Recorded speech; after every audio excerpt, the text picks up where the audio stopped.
Miss Bateman, welcome back to Ticehurst House. It's been quite some time.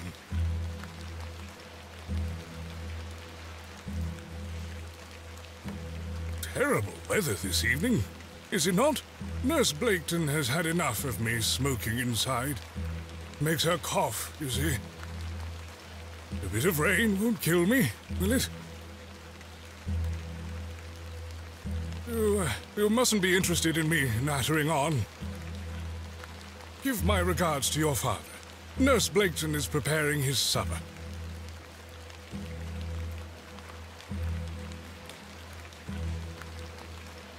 You look pale, Miss Bateman. Do head inside. You'll catch your death out here.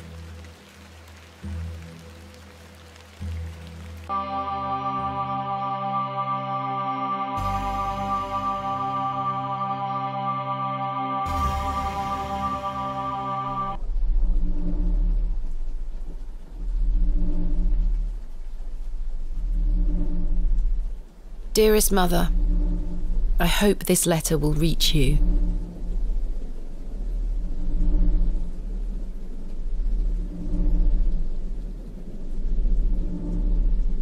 I have spent these past years in torment, trying to piece together what remains of fractured memories.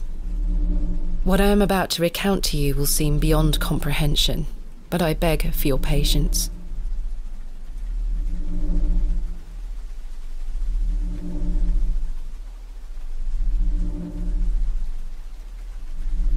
I will endeavour to explain the events that led me to Ticehurst House that night. As far as I can recall, this whole wretched story started with the receipt of a letter from a Mr. Leonard Shoulder.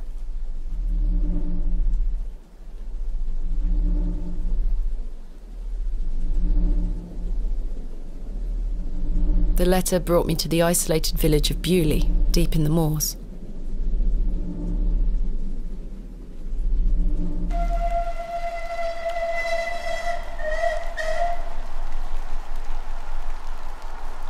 No station master in sight.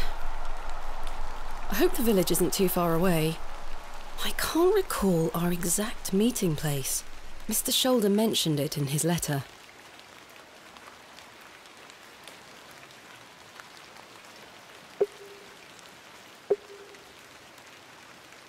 Bewley. I have great expectations for this Barrow. The tracks look quite untarnished. I don't think many trains come through here. The post looks unattended. Hello?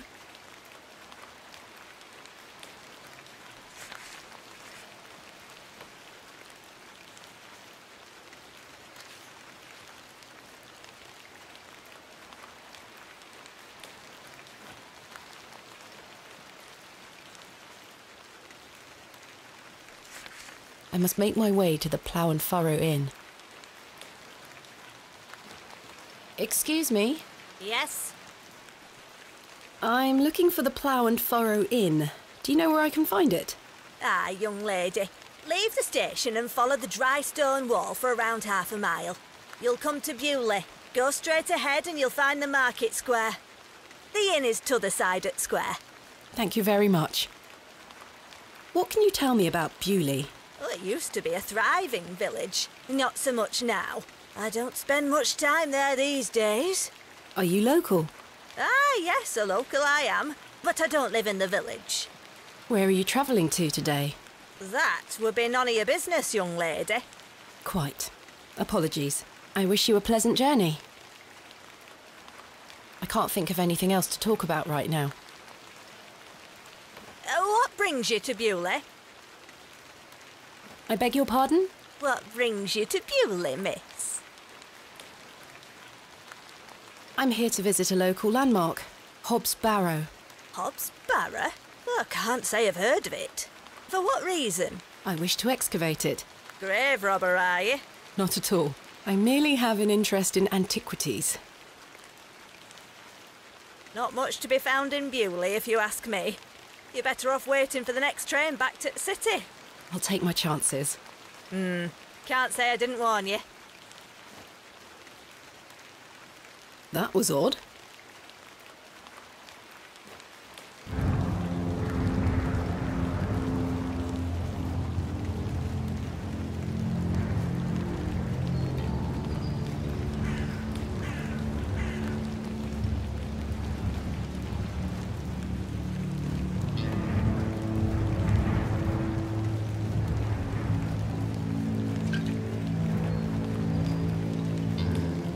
the Plough and Furrow Inn, the inn where I am to meet Mr. Shoulder. The Plough and Furrow. I have a bit of time before Mr. Shoulder arrives. I should inquire about a room.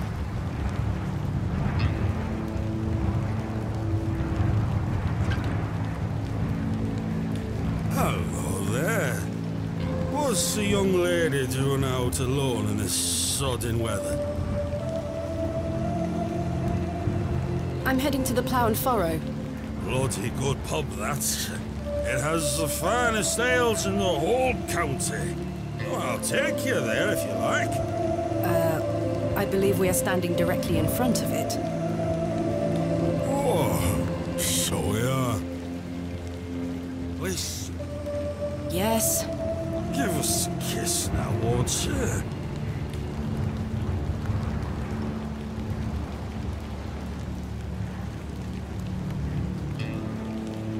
How dare you?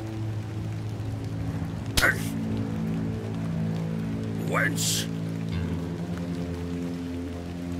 What a buffoon.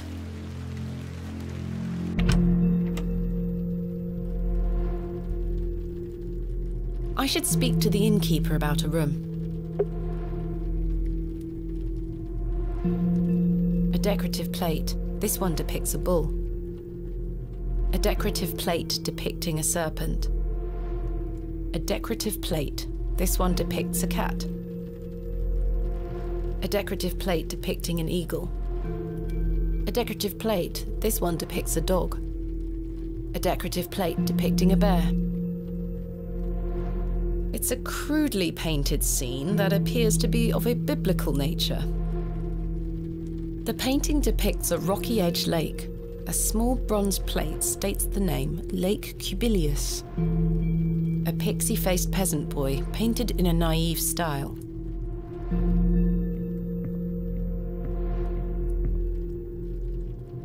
A majestic animal cut down in his prime.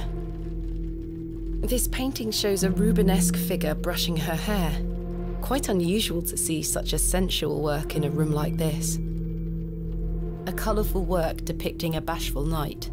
It is signed N. Hamley. A biblical scene of some kind. An angel is depicted looking longingly to the heavens.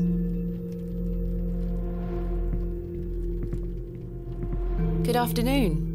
Good afternoon, lass. How can I help you? I am in need of a room for the night. Aye, we aren't short of those. One night, is it? I shall need at least 2 nights, maybe more. Aye, 'tis not a problem. 3 shilling per night. That includes your dinner and tea. A fair price. I'll need that payment up front for the 2 nights. Good afternoon. Good afternoon, lass. How can I help you? Do you know a man named Leonard Shoulder? Aye, I know the man. I'm to meet him here tonight. Can I get you something to drink while you wait? Not yet, thank you. Bye for now. As you were. This is payment for the room. Thank you. Can I ask for your name, lass? Thomasina Bateman. And will Mr. Bateman be staying with us tonight? No, I am not wed. My assistant is arriving in Bewley tomorrow. Your assistant, you say? Will you be needing another room? Please. I'll keep a room spare. It's not quite as nice as yours, I'm afraid. Not a problem, sir. I'm sure it will be adequate. Kenneth is a man of inexpensive taste. Here's your key. Just go through the door to the right of the bar, then up the stairs. Room number 2. Thank you. Can I help you with your luggage? No, thank you, sir. I can manage. I should go upstairs and freshen up before Mr. Shoulder arrives.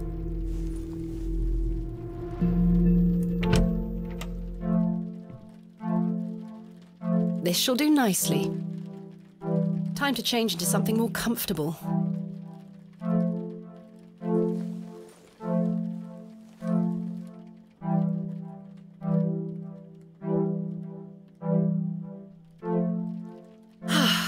Much better.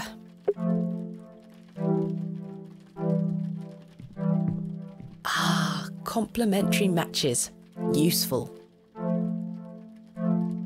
There's only one match left, though. A painting of surprising quality. It portrays a rocky outcrop overlooking a vast moor, perhaps a local landmark. A decorative plate depicting a goat.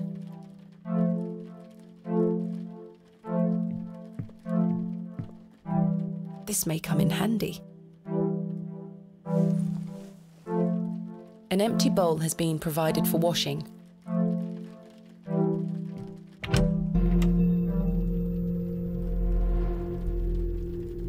Miss Bateman, you've transformed. I feel far more comfortable in my outdoor clothing. You look like one of those explorers you see in the newspaper. I guess you could call me an explorer of sorts. I'm Stanley. Stanley Kemp. A pleasure to meet you, Stanley. And tell me, I trust your room is adequate. Most adequate. Excellent. Has Mr. Shoulder arrived yet? Still haven't seen head nor tail of him, Miss Bateman. What can you tell me about Mr. Shoulder? Aye, he's a quiet fellow. He only comes here to check his post. Yes, I've been corresponding with him using this address. Have you now? You found yourself an admirer. Not quite. What business do you have with old Leonard, then? Well, if you must know, I am what some people call a barrow digger. A what? A barrow digger. What in God's name is that? Are you familiar with tumuli? Afraid not. Barrow is another word for tumulus, or tumuli in the plural. A profoundly interesting subject. You've lost me. I excavate ancient burial sites looking for relics. A barrow is traditionally a circular mound of raised earth enclosing a burial chamber. Oh, aye? You're a grave robber. I am no such thing. Don't worry, lass. I've met all sorts in here over the years. I won't tell anyone. I assure you, my goal is more noble than petty grave robbery. What sort of relics do you find, then? Gold? Silver? Bones? Well, rarely gold or silver, but treasures certainly. Ancient pottery is the most common find. I've been excavating barrows all over the country. I'm documenting my findings in preparation for my book. It shall be called Vestiges of the Antiquities in Rural England. Oh, aye. Very interesting. But what does old Leonard have to do with this? He sent me a letter in which he told me about an unusual barrow in Bewley, a site called Hob's Barrow. I'm meeting him here this evening to find out more. I've lived here nigh on my whole life, and I've heard nowt about a Hob's Barrow. What can you tell me about Bewley? Aye, it's a quiet place. People keep to themselves, work hard. I look forward to exploring the village tomorrow. There's not a lot to see, lass. But St. Edmund's Church is a fine building, worth a visit. Are you sure you've never heard of Hob's Barrow? Not in my life, lass, but I'll tell you something. The moors stretch further than the eyes can see once you leave this village. There's no doubt many a discovery to be made. Mr. Shoulder said the barrow is well known locally, a place of legend. I'm afraid you're going to have to speak to him about it. Why are you interested in digging around in the dirt, lass? Haven't you better things to do with your time? I enjoy nothing more than the thrill of discovery, uncovering the past and piecing together our history. I inherited this passion from my father. Oh, a barrow digger too, eh? Indeed. He would take me with him on excavations as a child. Does he still come with you now, on your own adventures? I'm afraid my father's been bedbound by illness for many years. Oh, I am sorry to hear that, lass. Thank you, Mr. Kemp. He is well looked after at a private hospital. Tell me about yourself, Mr. Kemp. Well, I've been the proprietor of this inn for the last 16 years. I worked as a drover all over the country in my younger days. Saved up my coin and bought this place. It's a fine inn. Thank you. I often run short of ale, but my rooms are rarely full. We don't get many outsiders wanting to stay overnight here in Bewley. Thanks for your time. As you were.